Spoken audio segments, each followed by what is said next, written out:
Ithinar's Bloom by H. Jane Harrington. Chapter 35. No More Rain in Balinor.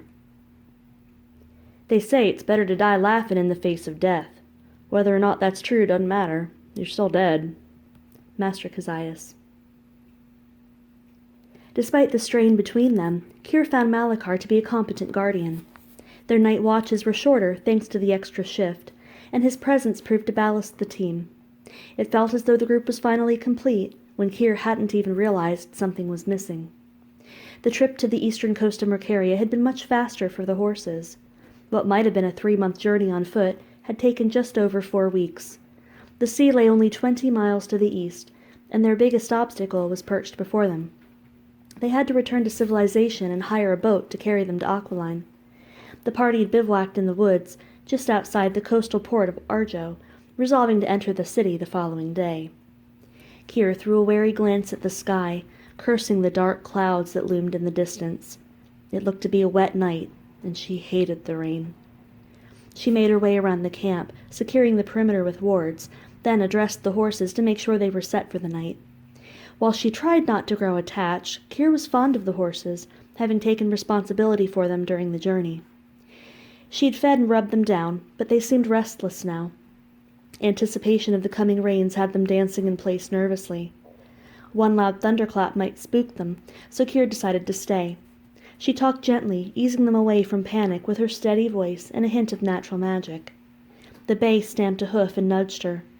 Kyr held his soft muzzle tenderly, reassuring him in a comforting tone. He seemed to quiet down as she stroked him.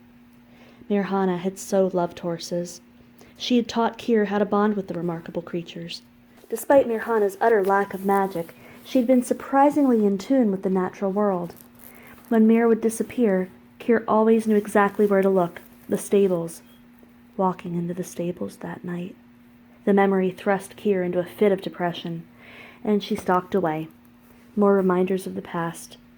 A clap of thunder in the distance darkened her mood even more. She'd left her duster and hat in the tent and wished for them now. If the rain became impatient before she made it back, she was in for a good soaking. Kyr hustled through the woods toward the camp. Maybe Skilio's antics could cheer her up. The thought flowed so naturally it took her aback. Since when had she sought out companionship in the midst of despair? This guardianship must be addling my good senses, she thought. As she neared the group, someone cried out. The boys are cutting up again, she said through a gaggle. As she neared the camp, Kyr realized they were not scuffling playfully, but engaged in combat with some obscure opponent. While she could not see them clearly, dim as the evening light was through the trees, she could make out movement in the distance. She sprang into a run, short sword in hand. She was drawing closer, ready to engage the enemy, when her foot caught up in a vine and she was hoisted from the ground. Suspended upside down, she slashed at the vine around her ankle. The blade met with flesh. It was not a vine that held her, but a long tentacle. The end of the appendage tapered to a talon-like point. Kyr severed it, freeing her leg, and she flipped to the ground. "Damnation!" she spat. 15 more tentacles trailed through the woods. She had overlooked them as they appeared natural on the forest floor. She wondered fleetingly why they had failed to activate the wards. Likely they were already there when she set the spells. Seeming to disappear into the darkness through the trees, the tentacles looked snakier than a skiff salesman. Kyr could not make out the Kaio. The arms seemed to have been birthed from the forest itself. As she scanned the woods, the severed tentacles sprang to life suddenly. It sprouted 2 branches from the wounded stump. Kyr cast an inferno wisp as they leapt toward her chest. The wisp flamed wildly across the attacking arms, and they recoiled into the darkness. Kyr scurried for the camp where the other tentacles were busy harrying her companions.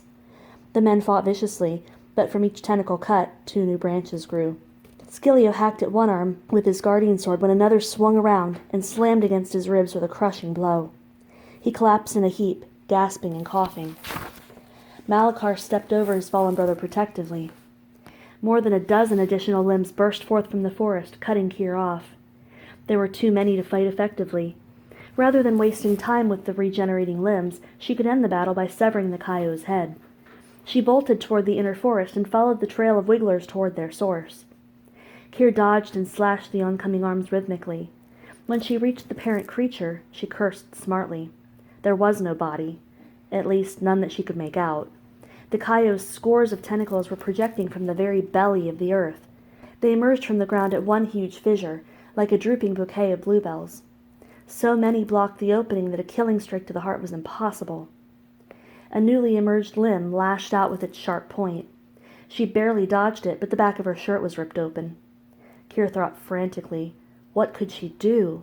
Inferno magic might work superficially, but would it reach the creature's body? It was doubtful, since infernos did not last long and needed plenty of air to fuel their flames. Terra magic was useless. The Kaio was obviously a creature of the earth and would shrug off such a spell. Ice, wind, water, nothing seemed useful. Except... Kira's heart contracted, and she knew what she must do. A blazer would work. The electrical energy that was a blazer would be channeled right down the arms and into the creature itself. But she couldn't do it. She had not used blazer magic. Not in 3 years. Not since Valinor. The unwelcome memory of that fateful day seized her. Kiriana released the blazer bolt with tremendous force, willing it to cast directly above the cohort of troops, to stun and force them to dive for cover, but something was wrong. Dampening the echo of the past, Kil willed herself to focus. She'd sworn to the 7 gods to never again use a blazer, even in the face of her own death. But it was not just her own life at stake. Vaughn and the Guardians were facing great peril. They might be overwhelmed at any moment. She had to act, and if overcoming her fear of blazers and rain would save them, then Kyr would overcome. She dodged another assault, then stepped forward. Swallowing hard, Kyr incanted the magic, coaxing the blazer to life in her hand. When it had matured into a bolt, she cast it deep and hard into the central cleavage of the protruding limbs. She threw up a hasty shield and braced herself against the fury of the gods and the stars. With explosive wrath, the blazer bolt crackled and sparked, sending charges of blue energy down the Kaio's appendages. They flopped and danced about, seared internally from the lightning racing through them.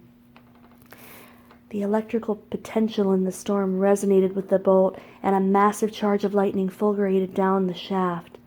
Furious and uncontrollable, it slammed into the troops with devastating force of a massive raptor, rippling like a living wild creature through the ranks.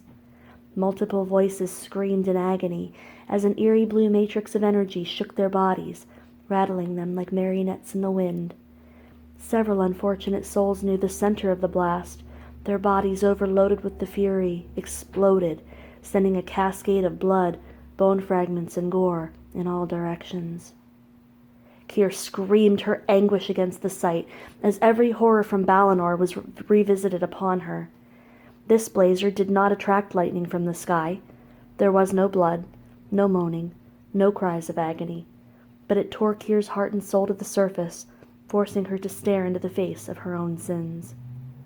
Long after the electricity had crackled away, Kyr sat huddled at the foot of a tree, hugging her arms to her body. She trembled, staring at the lifeless appendages. Rain began to patter, rolling off the leaves onto her exposed back. Kyr hated the rain. She was vaguely aware of Malakar's presence behind her, but she made no move to acknowledge him. Kyr's eyes were fixed on the tentacles, and her mind lost on the fields of Valinor. With his sword clenched tightly, Vaughn ran as fast as his legs would carry him after Malakar. The rain had just started falling, rendering the forest floor a slippery mess.